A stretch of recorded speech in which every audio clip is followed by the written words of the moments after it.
Yeah, right. Before I start the review of this, I'm going to point out that they're deadly obvious. I'm going to point out the safe and deadly thing that occurred to me earlier, because I made the review for an unboxing for this Superbot Power Arms Sugar Fun. I actually forgot to upload it after filming it. I forgot to edit it and all of that. It had partly to do with the fact I was also busy that day. That was yesterday, so that's why that's why there's been a double upload today. Because it was meant to come yesterday, but I forgot, and here it is. Anyway, that aside, we now have the Superbot Power Arms Treasure, and again I've forgotten to get some wipes. My BMO, hang on. This always happens. Luckily, spare packet in the room opposite comes to the rescue for the millionth time. This has happened way too often. I've got to prepare for these videos better, but hey, I'm better at improv. I think if I want to read from the script, I think I'm better at improv, to be completely honest and frank with all of you lot watching at home. If you remember, that really wasn't a problem. I was gonna say if the exoskeletons, the funny thing that I did on for the last two exoskeletons, I can't remember what if I gave that like a specific name or something, but since you couldn't see the script, that was a lot easier. But for my personal videos, you can sort of see the script, and it's a bit difficult for me to work off the back of that. So that's why I don't really like to work off a script. I just kind of just improvise and improv and all that. Improv's good. I said good like it's a governor. How weird and crazy. Anyway, right, that aside, Superbot Power Arms Treasure. This is the last Superbot Power Arms. I believe after this we go on to the Wild Superthings, the Wild Kids Heroes. Right, flexible arms, exclusive one, Kazoo Kid one, Super Thing, we've seen all this before. Some art on the top. Fred Feated looks like a pirate. He's not called Rogue Fred Feated or anything like that, he's just called regular Fred Feated, which is a shame. All this stuff from before. Super Thing Fred Feated, Super Kazoo Kid Treasure, doesn't say Thrasher, just says Treasure. Super Power Arms and one weapon, which is like a slimy trash goo hammer thing. I think we've seen all this stuff on the back of the previous one as well, but there's some different art as well. Power arms, articulated legs, fight, fly, and the pilots, the Super Thing and the Kazoo Kid. But I think the only difference is the art is different. It does all the same things, but comes with a different weapon, and also comes with different characters. So, that aside, let's do the unboxing. I have actually learnt, I think, quite a lot from the previous ones. This flipping packaging still proves to be a gigantic pain in the backside, but hey, same setup as before. Here's the thing, let's just get this out first before I forget how it all works and then everyone is doomed. And it's not coming very easily. Why is that?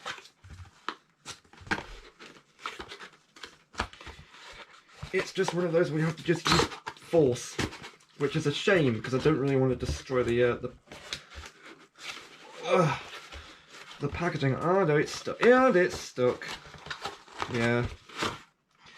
Right, here's the emptiness. I'll be keeping this. Right, go over there next to the sugar fun. Here's the robot. We'll get on that in a minute, but let's explore the almighty yellow bag of bagginess. I don't think it's been printed properly, if you can see that. Right, let's do what we did like we did before and have a look. Weapon's a bit heavy. Right, here's his weapon. It's like a trash can slime hammer, which I don't really understand. It's alright for a weapon, I suppose, but why wasn't this trash as a like OG weapon? It was the weird the shield as well. That gave 2 Kazim Kids, Kazim Kids, 2 series, 8 Kazim Kids shields. I feel like this should have been a weapon. It feels like a bit of like a missed opportunity to give a character a hammer like that. Of course, he's thread-feeted, looking a lot like the older Grocery Gang. I want to say Grocery Gang action figures characters, because starting with series 3 of that series, they used to supply like versions of like existing characters in inside of their action figures. So I thought that this looks a lot like one of those, because it looks the same but different, basically. If you can understand that. He that kind of looks like an eye patch actually. So why hasn't he got like a pirate motif? I don't fully understand that.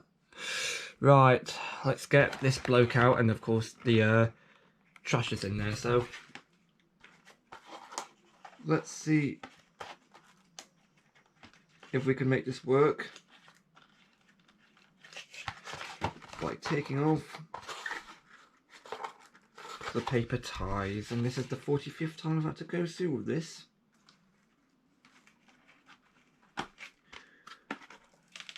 And I know it's packaging, guys, but have you ever thought about saving people's fingernails? Right, away with yours. Remove the cardboard around it. That should make things a bit easier.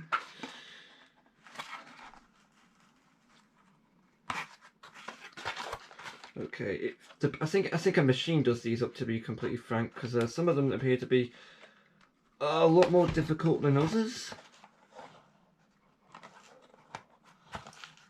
which is a bit weird. And they don't always want to come. I do have scissors. I'm not afraid to use the scissors, but can we make a start here?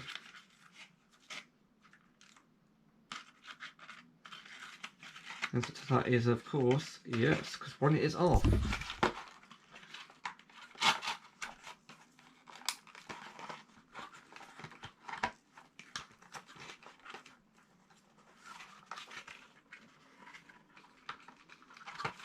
Okay, deal with the that later.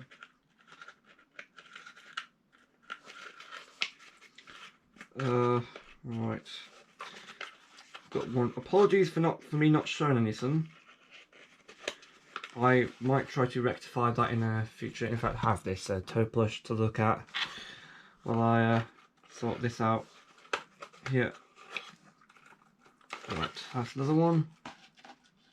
I feel so sorry for the adults have to undo these without scissors on Christmas Day. I feel so sorry for them, because this is really difficult.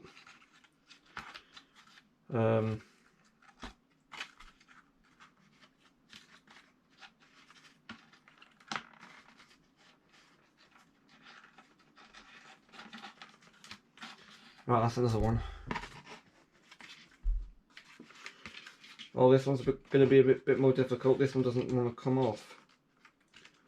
Or have we managed to rectify that by yeah, we managed to fix that by making it bigger. If you make the centre knot bigger, it should appear to come off a lot easier, which is a trick I've only just realised actually works.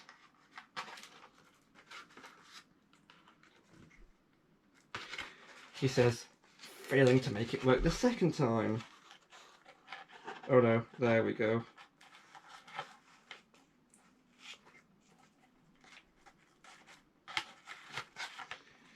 This is, yeah, so we've got 3 more to do. I'm going as quickly as I can. Should I change the thing you're looking at? I don't know.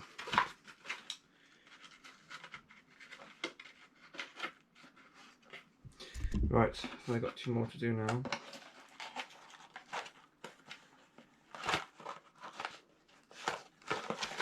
It's the 2 back ones. This is going to be fun.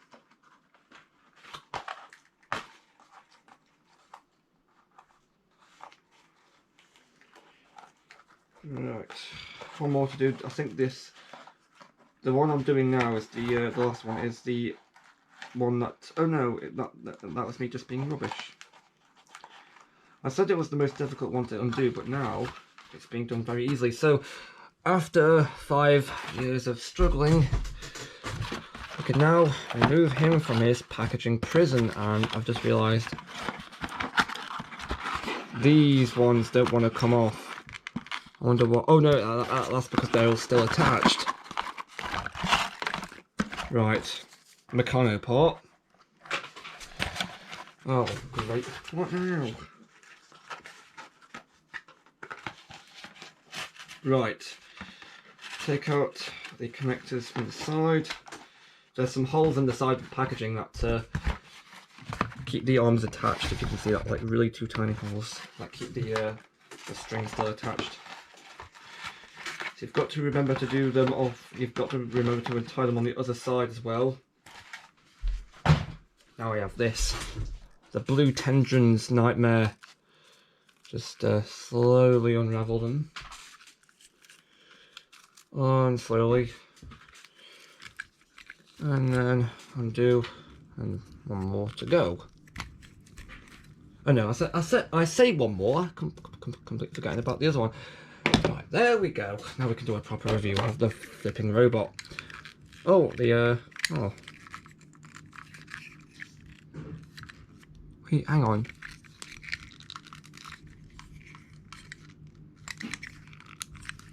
This leg moves this side, but then the other one doesn't. Like, is that broken or something?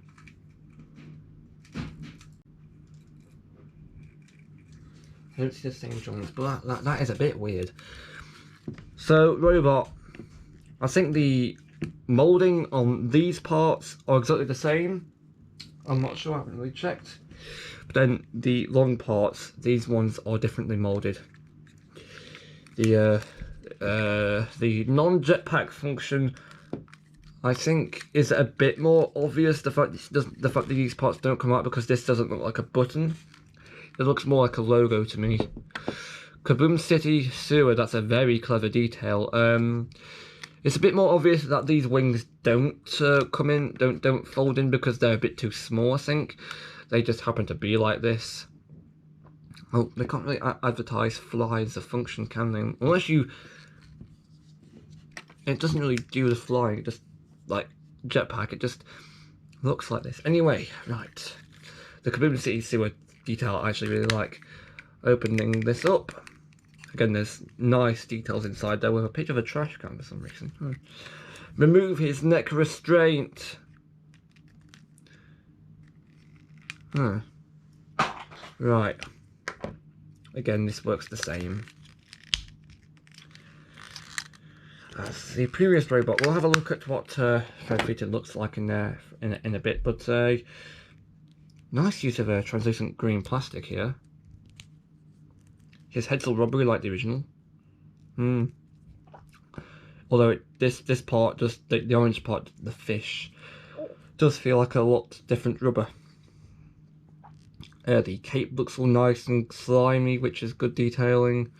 Well, again, I think this has got more translucent green plastic than the original, so they've kind of improved on that, which I do enjoy.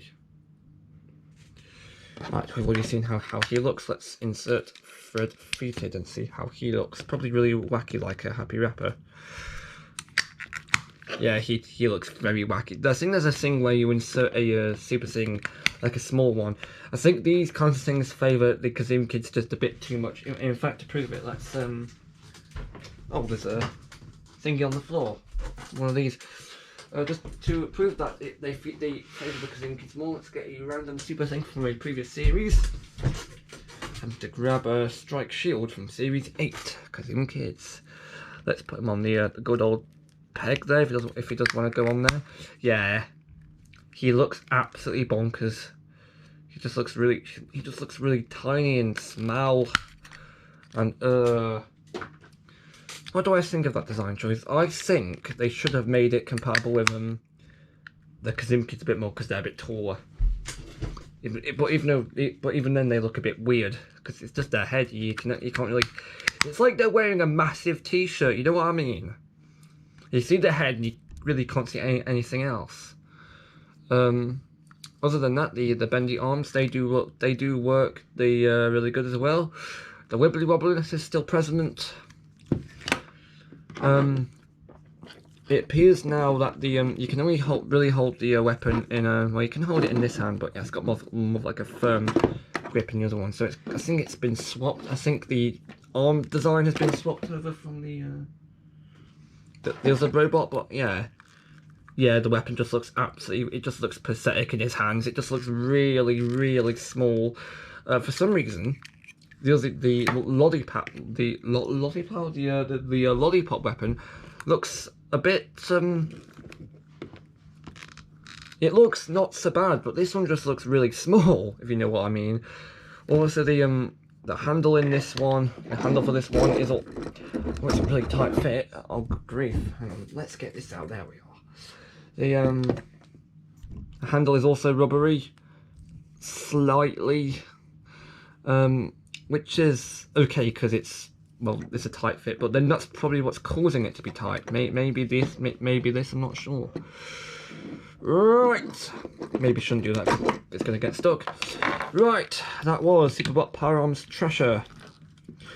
I know most of the video was me trying to unbox the flaming, saying, oh, the feet are movable, just slightly as well. I know most of the review was just me trying to open the flipping thing, but here we are. Right, what's the next video going to be about? Again, apologies if this is incorrect, but I do believe that the next video is going to be the first 3 Wild Casino Kids, the hero ones. They will be Roria, Silverhorn, and Tentaclash, so if you want to see those. I'm trying to do a Dank Pods reference, it's not working. If you want to see those, stay tuned. And yes, it's Halloween tomorrow. Will I do a Halloween themed video unless Roria is so scary? Ah, reference there. Ooh, yeah. Yeah, I didn't mean to do that. Again, if you're probably scratching your head, you probably will. There's no chance you will understand that without any kind of context. So if you want to know what I'm talking about, ask in the comments. Because I'm not going to explain it here because it's awkward.